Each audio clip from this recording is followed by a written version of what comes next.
Good morning and Jai Hind to all of you. This is Rashmi Singh. Today we are going to start with a new chapter of class 6 science, and this is the chapter 4, sorting materials into groups. In this chapter we will learn how to sort out, how to make differentiate of materials into different groups. So what is there in the paragraph? What are things made up of? Things कैसे बने हुए होते हैं? You can see innumerable things around you. They look different and have a different properties from each other. आप जितनी भी चीजें अपने अगल बगल देखते हैं, क्या सब एक ही चीज से बना हुआ है? सब दिखने में अलग है, सबकी प्रॉपर्टीज अलग है. फॉर एग्जाम्पल अगर हम पेंसिल लें तो pencil is made up of would. The lead is a combination of clay and substance called graphite. Lead जो होती है पेंसिल में वो ग्रेफाइट से बनी होती है. अगर एग्जाम्पल लिया जाए इरेजर का तो eraser is made up of rubber. Book is made up of paper, ink and glue. A knife is made up of steel, wood and plastic.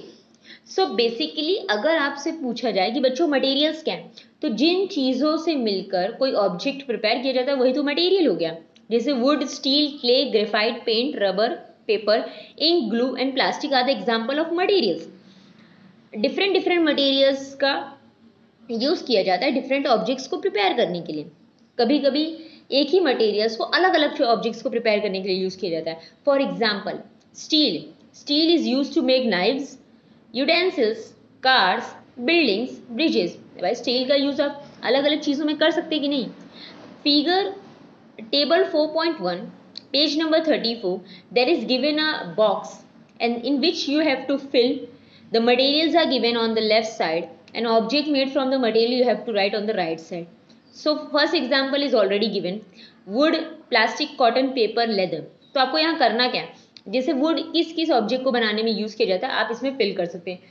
Please use pencil only. Now what is given on the next page. Same objects can be made for different kind of materials. For example, tumbler can be made up of glass, plastic, thermocol, ceramic और paper. देखिए अब इसमें क्या कहा गया, पहले इन्होंने ये कहा कि एक ही मटेरियल से डिफरेंट ऑब्जेक्ट्स बनाए जा सकते हैं. अब ये कह रहे हैं कि एक ऑब्जेक्ट अलग अलग मटेरियल से बनाया जा सकता है. दोनों का डिफरेंस समझिए. आप स्टील से utensil, bridges, cars, knives, buildings, कुछ भी मतलब उसमें कहीं भी यूज किया जा सकता है. एक मटेरियल से अलग अलग ऑब्जेक्ट बनाया जा सकता है. एक ऑब्जेक्ट अलग अलग मटेरियल से बनाया जा सकता है. जैसे आपने एग्जाम्पल में देखा होगा, चेयर ले लीजिए. चेयर प्लास्टिक की भी हो सकती है, चेयर आयरन की भी हो सकती है और चेयर आपकी वुड की भी हो सकती है कि नहीं, क्योंकि इसमें कोई भी मटेरियल से आप एक ही ऑब्जेक्ट प्रिपेयर कर सकते हो.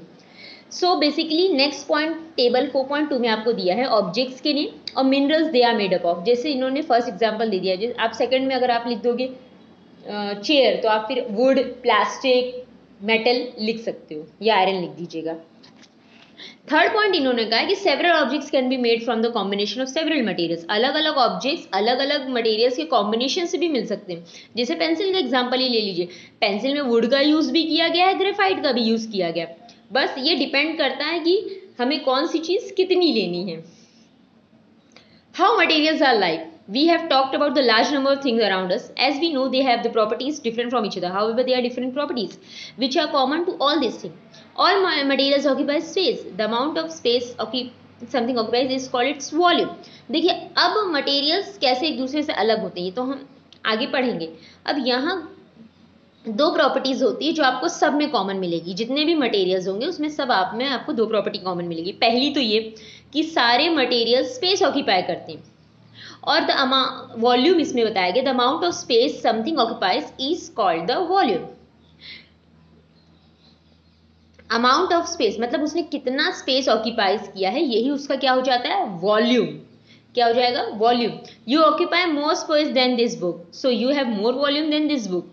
जैसे नॉर्मल सी बात है कि आप जहाँ एक नॉर्मल सी बुक रखी जाती है वहाँ आप एक बड़ा सा टेबल ला के रख दीजिए, तो आप क्या कहोगे कि टेबल ने ज़्यादा स्पेस ऑक्यूपाई किया है, बुक ने कम स्पेस ऑक्यूपाई किया था. इसका मतलब टेबल का वॉल्यूम ज़्यादा है, बुक का वॉल्यूम कम है. और ऑल मटेरियल्स हैव अ मास. सारे मटेरियल्स के पास मास होते हैं. The amount of matter in an object is known as its mass. It can be measured by using a balance. देखिए मास का मतलब होता है एक तरह से आप समझ लीजिए कि वो कितना वजन है। The amount of matter in an object, किसी ऑब्जेक्ट में कोई मैटर कितना है, यही इसी को क्या कहेंगे आप, मास कहेंगे। देखिए वॉल्यूम और मास में डिफरेंस होता है, इस बात को हमेशा याद रखिए। मैंने आप एग्जाम्पल में जो आपको बुक और टेबल का बताया उससे दोबारा समझ लीजिए। आपने कहीं एक बुक रखा, ठीक है, उसके बाद आप उसे हटा के वहाँ टेबल रख रहे हैं और टेबल ज़्यादा स्पेस ले रहा है, बुक कम स्पेस ले रहा है, तो आप ये कहोगे कि टेबल का वॉल्यूम ज़्यादा है और बुक का वॉल्यूम कम है। जबकि मास क्या होता है, mass the amount of matter, उस ऑब्जेक्ट के अंदर कितना अमाउंट ऑफ मैटर है वही उसका मास है। और इसको आप बैलेंस से मेजर, जैसे वेट बैलेंस होते हैं उनसे आप मेजर कर सकते हो। What is matter, anything that occupies space and has a mass is matter. सबसे पहले बचपन से हम लोग ने पढ़ते आ रहे हैं कि matter is made up of small particles, और कोई भी वो चीज़ जो स्पेस ऑक्यूपाइज करती है और जिसका कोई मास है यूनिवर्स में, वो आपका क्या है, मैटर है। It includes all the substance of which the universe is made up of. The bones and the flesh of our body, the clothes you wear, the food you eat, the water you drink, and the air you breathe are all matter. देखिए सुनिए, ध्यान समझिए। The bones and the flash of a body, हमारे bones और flash हमारी body में, वो भी जो कपड़े हम पहनते हैं, जो खाना हम खाते हैं, जो पानी हम पीते हैं, ये सब क्या है, the air you breathe, air भी आपका एक मैटर है। मैटर का मतलब ही होता है कि कोई भी चीज जो स्पेस ऑक्यूपाइज करती है, जिसके पास कोई मास होता है, वो आपका क्या हो जाएगा, matter. But then what is not matter, अब मैटर क्या नहीं है, आपका रोना, आप दुखी हो गए हो, आप गुस्सा हो, ये सब मैटर नहीं है, ये कोई स्पेस ऑक्यूपाई नहीं करता, ये ना इसके पास कोई मास है, ठीक है। Radio, TV, cellphones are matter, but the signals they receive are not a matter. समझ लीजिए इसका डिफरेंस। आपके मोबाइल में जो नेटवर्क पकड़ता है वो मैटर नहीं है, आपका मोबाइल मैटर है। जो आपके यहाँ डिश लगा होता है वो मैटर है, पर जो सिग्नल्स इन दोनों को कनेक्टिविटी किया रहता है वो मैटर नहीं है। तो इसका मतलब मैटर का डिफरेंस समझ लो ना। दुनिया में कोई भी वो चीज़, यूनिवर्स में कोई भी वो चीज़ जो स्पेस ऑक्यूपाइज करती है, जिसके पास खुद का मास होता है कोई, ठीक है, वो आपका क्या हो जाता है, matter. What is matter made up of? Matter is made up of very small particles. जब क्लास, इसके पहले हमने मटेरियल्स के पहले हमने फाइबर टू फैब्रिक पढ़ा था, फाइबर टू फैब्रिक, तो उसमें हमने नहीं, क्लास 7th में है, आप जाएंगे तो और डिटेल में वहाँ पे पढ़ लेंगे। क्लास 6th में मैटर, देखिए मैटर तो made up of small particles है। जैसे नॉर्मल से हम आयरन ले लेंगे, आप आयरन को कट करते रहिए, कट करते रहिए, लास्ट में जो सबसे छोटा पीस मिलेगा, सबसे छोटा, उसे क्या बोलोगे, यही कहोगे ना मैम ये आयरन का पीस है, स्मॉलेस्ट पीस ऑफ आयरन, जिसको लास्ट में आप इतना छोटा हो जाए कि आप उसको तोड़ ही ना पाओ। तो जॉन डेल्टन साइंटिस्ट ने कहा था 19th सेंचुरी में कि वो जो सबसे छोटा पीस बचेगा आयरन का, जिसको तुम तोड़ नहीं पाओगे, वही आपका क्या हो जाएगा, आयरन एटम। क्या हो जाएगा आपका, आयरन एटम, ठीक है, आयरन एटम हो जाएगा। आई रिपीट, मैटर जो होते हैं वो स्मॉल पार्टिकल से बने होते हैं। अब अगर हम आयरन का एग्जांपल ले रहे हैं और सबसे लास्ट में आयरन को तोड़ते चले जा रहे हैं, इतना छोटा इतना छोटा इतना छोटा कि लास्ट में एकदम छोटा सा पीस बचे जिसको आप अब नहीं तोड़ पाओगे, वही आपका क्या हो जाएगा, आयरन एटम। रहेगा आयरन ही ना, क्या वो कुछ चेंज हो गया। Atoms are so small that cannot seen even by the most powerful microscopes. इतने छोटे होते हैं कि आप उनको नॉर्मल आइज से नहीं देख, मतलब माइक्रोस्कोप, नॉर्मल आइज छोड़िए, माइक्रोस्कोप से भी अच्छे अच्छे पावरफुल माइक्रोस्कोप से नहीं देख सकते, इतने छोटे एटम्स होते हैं। अब इसमें इन्होंने कहा है कि smallest particle of gold and iron is atom, but the smallest particle of water is not atom. अब ऐसा क्यों कहा, क्योंकि बेटा जो आयरन होता है वो सिर्फ आयरन ही है, उसमें कोई दूसरा एलिमेंट या दूसरा मटेरियल नहीं है।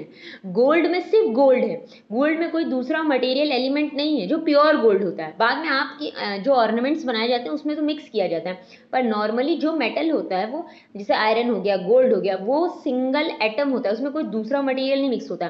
पर जो हमारा वाटर है ये एक कंपाउंड है, इसमें सिर्फ वाटर में वाटर ही नहीं है, जो इसमें क्या है, इसमें हाइड्रोजन है और ऑक्सीजन है। 2 एटम्स आपके हाइड्रोजन के हैं और 1 एटम ऑक्सीजन के हैं। तो जो सबसे छोटा पानी का ड्रॉप होगा ना, उसे 1 मॉलिक्यूल ऑफ वाटर कहा जाएगा। क्या कहा जाएगा? 1 molecule of water.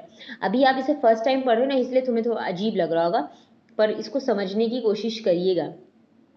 Iron, gold, hydrogen, oxygen, ये सब आपके क्या हैं? स्मॉलेस्ट पार्टिकल्स हैं। इन्हें क्या कहेंगे? हम एलिमेंट्स कहेंगे। Whose smallest particles are atoms. अब इनके जो आपके आयरन, गोल्ड, हाइड्रोजन, ऑक्सीजन रहेंगे, इनके स्मॉलेस्ट पार्टिकल्स क्या रहेंगे? एटम्स। और इन्हें आप कहेंगे क्या? एलिमेंट्स। जैसे एलिमेंट्स और एटम्स में ये समझ लीजिए, आयरन क्या हो गया? एलिमेंट। आयरन का सबसे छोटा टुकड़ा क्या हो जाएगा? सबसे स्मॉलेस्ट टुकड़ा? एटम। क्लियर? जो सबसे छोटी यूनिट एलिमेंट की होगी वो हो जाएगा एटम। और एलिमेंट्स क्या हो गए? जैसे iron, gold, silver. Substance such as water which are made up of 2 or more elements are called compound. पर ऐसे सब्सटेंस जो 2 या 2 से ज़्यादा चीज़ों से मिलके बने होते हैं उन्हें हम क्या कहते हैं? कंपाउंड्स। और कंपाउंड का सबसे छोटा यूनिट क्या होगा? या सबसे स्मॉलेस्ट पार्टिकल? मॉलिक्यूल। इसीलिए तो मैंने कहा था कि जो वाटर की सबसे छोटी बूंद होगी उसको आप कहोगे 1 मॉलिक्यूल ऑफ वाटर। कंपाउंड का सबसे स्मॉलेस्ट पार्टिकल होता है को मॉलिक्यूल कहते हैं। एलिमेंट के सबसे स्मॉलेस्ट पार्टिकल को एटम कहते हैं। डिफरेंस समझ में आया? अगर अभी भी कंफ्यूजन होगा तो आप मुझे मैसेज करके जरूर इन्फॉर्म करिएगा बच्चों। There are 118 different elements. देखिए 118 डिफरेंट एलिमेंट्स हैं, जिसमें से 92 नेचुरली ऑकर्ड है और बाकी सब साइंटिस्ट ने लेबोरेटरी में प्रिपेयर किया है, लेबोरेटरीज में, sorry. Some common elements are hydrogen, oxygen, chlorine, zinc, helium, sodium, silicon, silver, carbon, gold, sulphur, magnesium, phosphorus, nitrogen, aluminium and mercury. So ये डिफरेंट नाम लिखे हुए हैं। अब इन्होंने कहा है कि नॉर्मल सी बात है बच्चों कि अब 26 लेटर्स होते हैं ना। अब 26 लेटर्स जो आपके होते हैं अल्फ़ाबेट्स में, उसमें हम कितने सारे वर्ड्स प्रिपेयर कर लेते हैं। तो सोचो जब 118 डिफरेंट एलिमेंट्स हैं तो कितने एलिमेंट्स एक साथ मिलकर कितने अलग तरह के कंपाउंड्स प्रिपेयर कर लेते होंगे।